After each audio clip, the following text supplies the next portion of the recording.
In this After Effects tutorial, we're going to talk about the Tools panel. Let's get to it.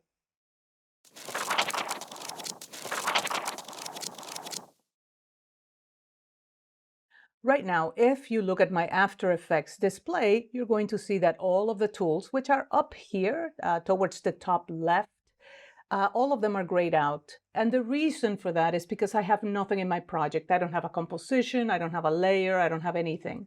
So let me go ahead and import something. I'm going to import a video clip. It doesn't matter which one. And I'm going to create a composition using that clip. Remember, that's a right click and then new layer, new comp from selection. So now that the layer is selected, notice that some of my clips get highlighted and some do not. So it's the same, like if I have no layer selected and you go to the menus and you see that many of them are absolutely grayed out. Look at the effect ones, all of them are grayed out. That is because you have nothing selected that would be affected by whatever the menu item might be. So in After Effects, if you find that things are grayed out, it's because you don't have something that you need to have selected. It's not selected. And by selecting it, I just mean click on it. So if I click on this layer, then some of these tools become available to me. The default tool in After Effects is the selection tool. Its shortcut is the letter V as in Victor. And I'm going to recommend that you always have this tool selected, unless, of course, you need one of the other tools. And then after you're done with the other tool, go right back to the selection tool. The next one is the hand tool. And the hand tool lets you navigate in the comp panel without pressing and holding the space bar, without moving the layer, that's the hand tool. The next one is the zoom tool, and you can zoom in and out. So like if I want to zoom into just that little bit, I can click and drag it. If you hover on top of any of the tools, you're going to see the shortcut for it. In this case, the zoom tool has a Z, has the letter Z or Z as a shortcut. If I make the layer 3D by clicking here, then these tools become available, and now I can simply click on this one, click and drag, and now I can modify the layer in 3D space, even though the layer itself is only 2D. We used to call that 2.5D. I don't know if that's still the case, but anyway, the layer itself is not 3D, but you can manipulate it in 3D space.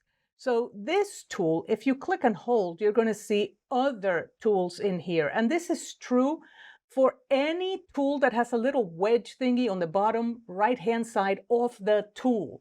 You're going to see that if you click and hold, you see other tools in here. So the orbit around cursor tool, right? Orbit around cursor. You see where the cursor is, where that little crosshair is.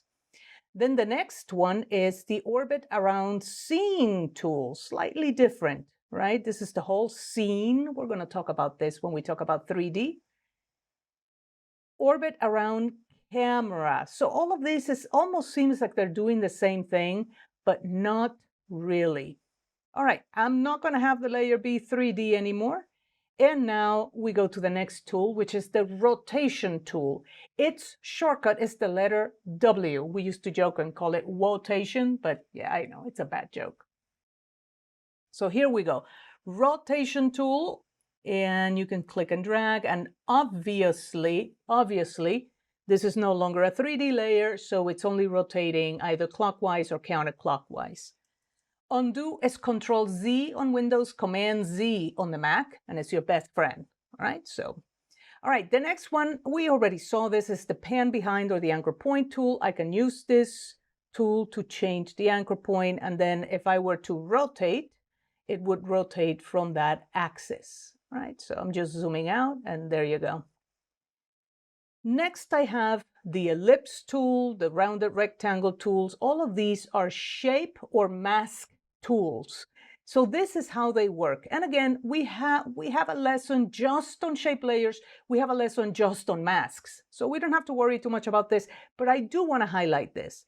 If the layer is selected and I use one of these tools, I am creating a mask. If the layer is not selected, So see how nothing is clicked? I just clicked on the gray here, and then I click and drag. I am creating a shape layer. All right, so just be aware of that. I'm going to undo a couple of times, and there you have it. And in fact, I think I'm going to reset this. Now I have the pen tool, and if you click and hold, you see more things in here. You see the pen tool, the add vertex tool, blah, blah, blah. There's going to be a lesson just on how to use the pen tool, but know that this works with vertices, so vertex points and handles. Vertex points and handles. And because the layer wasn't selected, I created a shape layer. So I'm going to delete it. Then comes the type tool. If you click and hold, you see two type tools, the horizontal and the vertical type tool. So basically just click and type. There's a lesson on text. Then we have the brush tool. If we attempt to use the brush tool, and I'm going to select it and attempt to use it, we're going to get a warning. It's going to say, hey, wait a minute. The paint, roto brush, and refine edge tools, you have to use those in the layer panel. And we haven't talked about the layer panel, but we will. And let me just tell you this.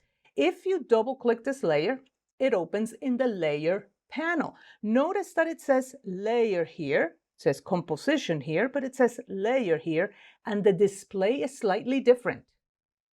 Slightly different. So if I use this tool, the brush tool, then brushes and paint become available to me. See, brushes and paint. And in fact, I think I want to put him here and brushes in here. Actually, you know what? I'm going to put it right next to it, and I'm going to nest this one there. So brushes and paint. All right, so I can change the size of the brush, the angle, the roundness, the hardness, all of that good stuff. And then I can paint. If I decide to paint, I'm going to paint, say, with this green color. And I just selected it by using this eyedropper, right? I can now make the brush, say, a little bit larger. There you go. And I can paint. Now, how I paint, and I just painted, in this case, the duration is constant, etc., etc. If I undo that and I change this to right on, and I'm going to give you a lesson just on paint, so worry not. I can just do this, right? And then it disappears. But if I play it, then this draws itself. All right? So this is not about paint. This is just about which tools we have available to us.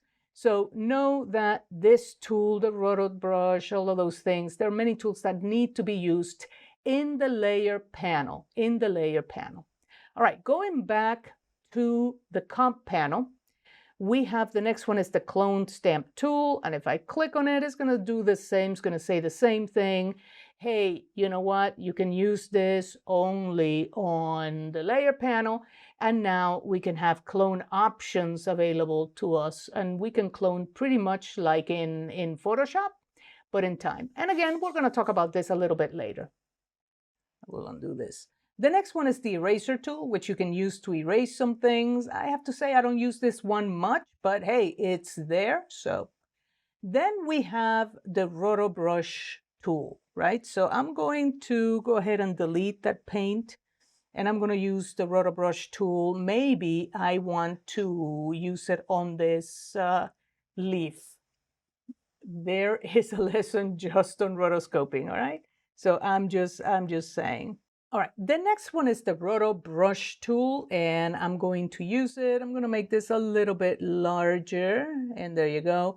And notice that it's green, and we have a lesson just on rotoscoping, so worry not. I'm just going to paint this, and do you see how it gives me kind of sort of a selection here? I can press and hold Alt, and then see how this is now minus. This works a lot like the selection tools inside of Photoshop. And now I can simply play, and this should start tracking this. So there's other ways of tracking masks and all of that. We're going to go through all of them at a later lesson. I just wanted to let you know what these tools are about. And then, of course, if you click and hold, there's also the Refine Edge tool. So the Roto brush tool and the Refine Edge tool live in the same tool set. All right, if we go on, then we have the puppet pin tool, and the best way to show you what this does is by importing one of the Illustrator files. Let me import the doggy. And I'm just going to put it here in the composition, and I will delete this. And this is how it works. Basically, I can pin the doggy right here, and if I move the pin, the whole doggy moves. But if I pin the doggy in two places and then I just move one of the pins, then I have this kind of like rubbery thing. I can pin the doggy in several places, and then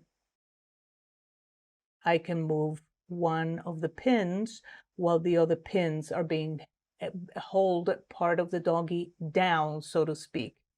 So when it comes to the pin tools, we have the puppet position pin tool, the starch pin tool, the bend, advanced, and the overlap pin tool. And there is a lesson only on the puppet pin tool, and we're going to go over all of these things. All right. This pretty much brings me to the end of the tools panel. Thank you for watching this video, and I will see you on the next video.